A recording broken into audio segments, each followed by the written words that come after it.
Welcome to this Jeremy Bamber and White House Farm podcast. This is the third episode in a sequence called A Life of Less Liberty, which is a series of 4 short pieces written by Jeremy reflecting on almost 36 years of wrongful imprisonment in which he discusses life in society. I wanted to tell you about the social dimension of my imprisonment and explain how things have changed for me since coming to prison.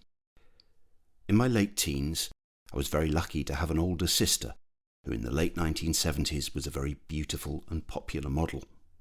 Sheila and her modelling mates took me under their wings and showed me around all the sights of London, as well as introducing me to some of London's glitzy nightclubs on many enjoyable evenings. I think they saw me as a little mascot, and I made them laugh, and they felt safe with me. Even today, almost 36 years since I was sent to jail, I'm still in touch with some of them.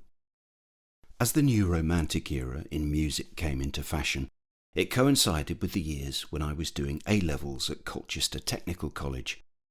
I seemed to mix with all the trendy girls most of the time, as I was never a beer with the lads kind of bloke. I always had a lot of gay friends too, though I'd mix easily with the young farmers locally. My friends generally were from a wide circle. I feel upset that I've missed out on all of their weddings, birthday parties, christenings, and watching them become good parents or celebrate a change of career. I've even been denied the mourning process of saying goodbye at funerals.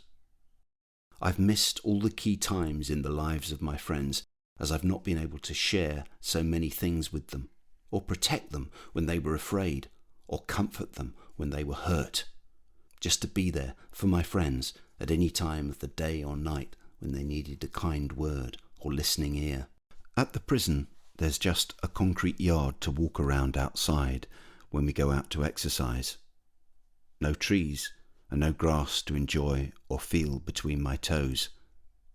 But I do enjoy visits from friends on the outside, and it's great to catch up on how everyone's doing. Obviously, this has been impossible in the last 16 months, as social visits in person have been stopped because of the COVID-19 pandemic. But hopefully, I'll be able to see my friends again very soon.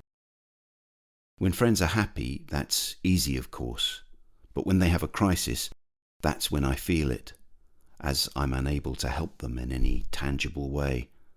So I'm left feeling useless as a friend and powerless to help, which is tough.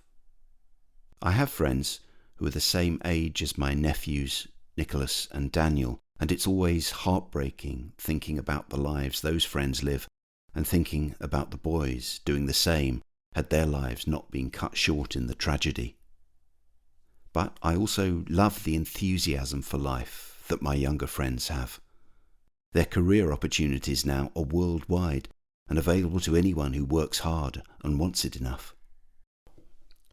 When I still had my liberty, I used to go to the gym, not as frequently as I do now, but I like to keep fit, and working on the farm also naturally helped to keep me strong.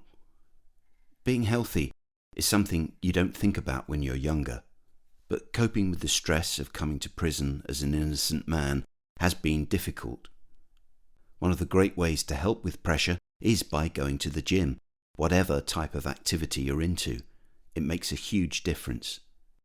The prison regime encourages sport and sports training. I've done many different activities over the years, including football and other team games, but I really do prefer to lift weights rather than aerobic exercise. I'm dedicated to my gym sessions, which are really enjoyable. Another way of stress relief is through yoga, and this is something I learnt in prison a long time ago through classes, and I've continued to use it since then.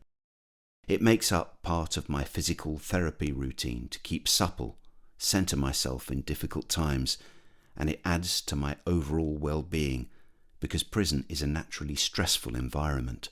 I have, of course, made friends inside prison, and I remember doing time in Gartree with Yusuf Abdullahi, one of the Cardiff Three, wrongly convicted for the murder of Lynette White. Yusuf was a very nice man and a great friend at the time, which is why I was upset by his tragic death a few years ago. I felt the injustice of the time in prison which he had lost as a result of his wrongful conviction.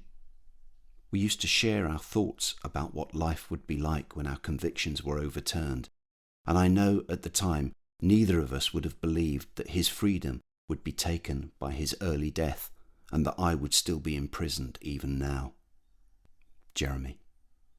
If you want to lend your support to Jeremy Bamber, you can write to him in the UK using the number A5352AC, HM Wakefield, 5 Love Lane, Wakefield, WF2 9AG, or see our website for details at www.jeremy-bamber.co.uk.